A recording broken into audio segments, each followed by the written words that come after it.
Guess who's back?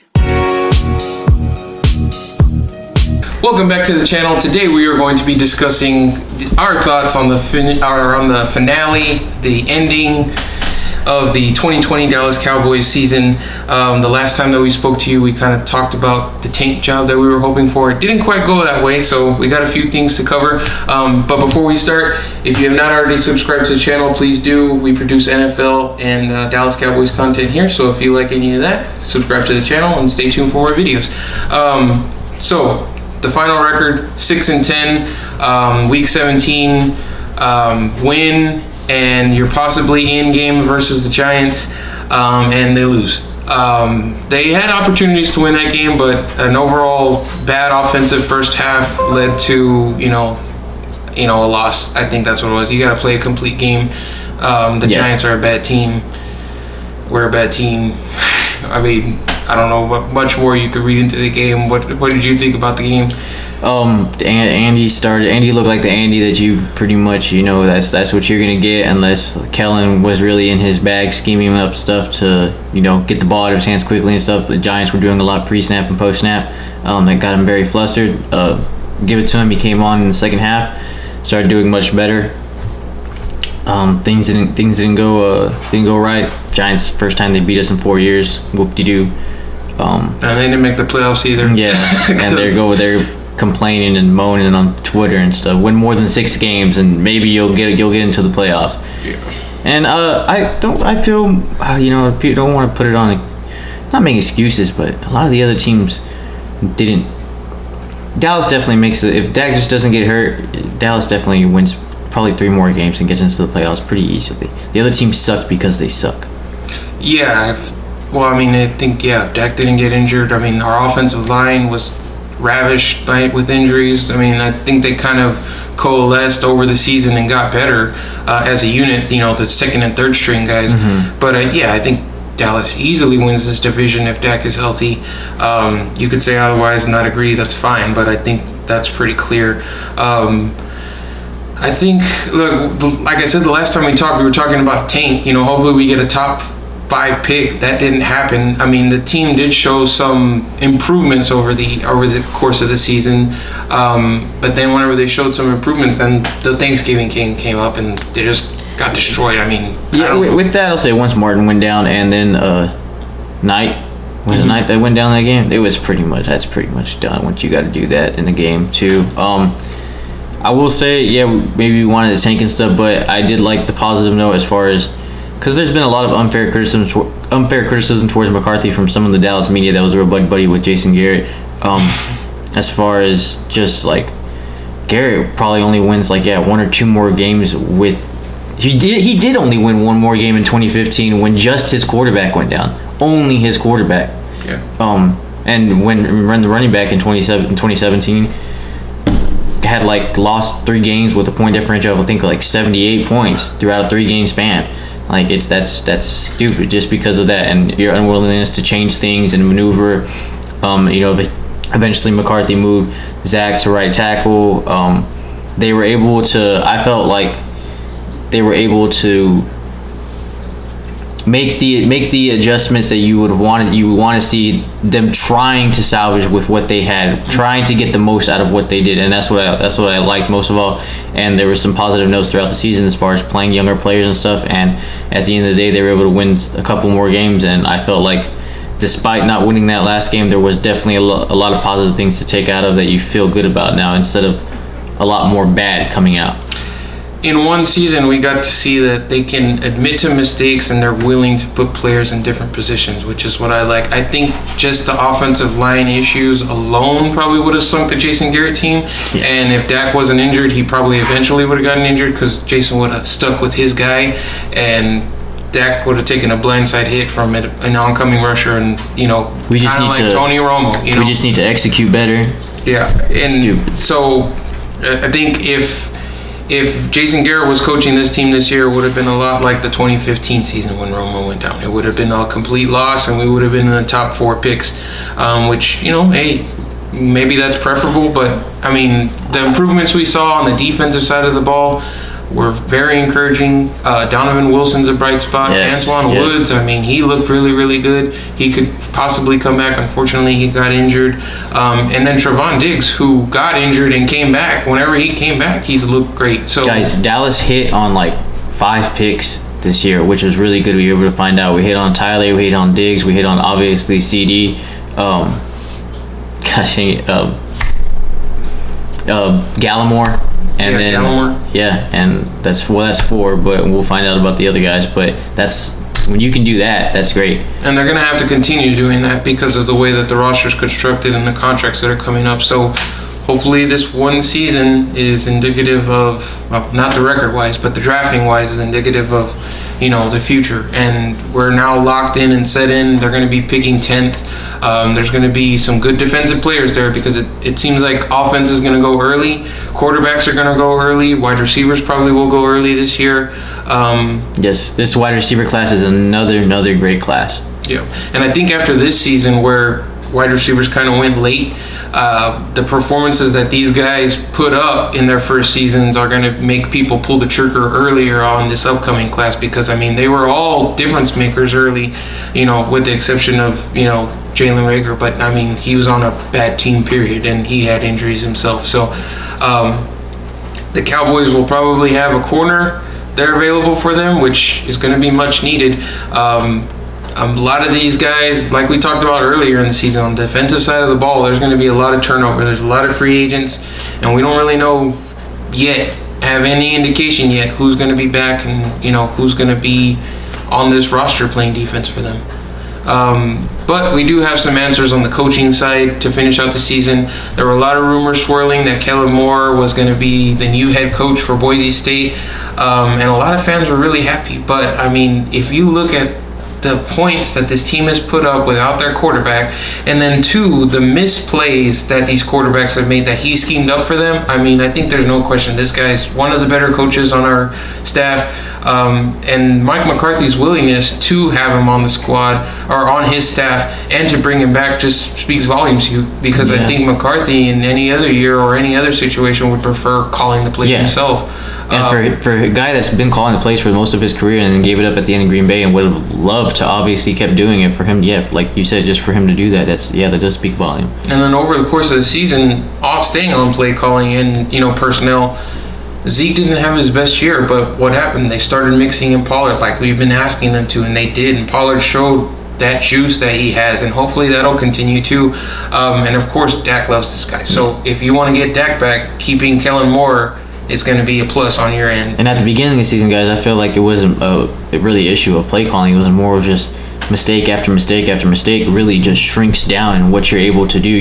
Just like a quarterback and a player out there, an offensive play caller needs to get in sync too. And when guys aren't performing out there and making mistakes and getting you in 1st and 20s, 2nd and 15s all the time, that's hard to do. Or just turning over the ball. Or just turning the ball over. Every possession counts whenever early in the season on the other side of the ball, your defense couldn't stop anybody. So every single possession. So you're kind of saying, I have to get out of a flow and I got to basically go kind of start calling. I kind of got to start going and play. What's my one play touchdowns? And obviously that's not the case, but there were a bunch of big plays. Yeah. And he did well. Dak did well. That's going to be the big story this offseason, is, of course, Dak's contract. I don't think we have to retread on this conversation. We made multiple videos about why we think he should be signed, and hopefully they'll finally get it done and the chitter-chatter. And I feel like maybe the 10th pick is probably a sweet spot because it puts you out of that range where people want to be talking. What are you going to do? You have a top pick. There's generational talent there. Whatever. Ask me. I think picking a quarterback in top 5 is just like playing, Russian roulette. So it's not, nothing's guaranteed. You have a guarantee here. 10th pick is a good pick now. Keeps the circulation of all that talk out the window, and hopefully they get a good player. And possibly, maybe you trade back. There could be somebody. Again, you could trade back. I'm always the guy. I've always been the trade back and get more picks. It's not always possible, but hopefully maybe they can pull that off.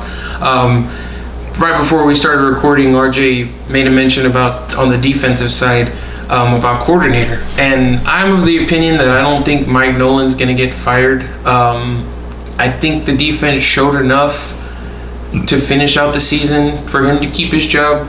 But, I mean, hey, maybe the early part of the season is enough to be like, hey, that was not good enough. We need to go in a different direction. Some reporting earlier this season was that he was definitely out. So we don't know where that's going to go. RJ, you brought up a name that some people have been bringing up before. Yeah, Wade Phillips. I think he'd be great defensive coordinator.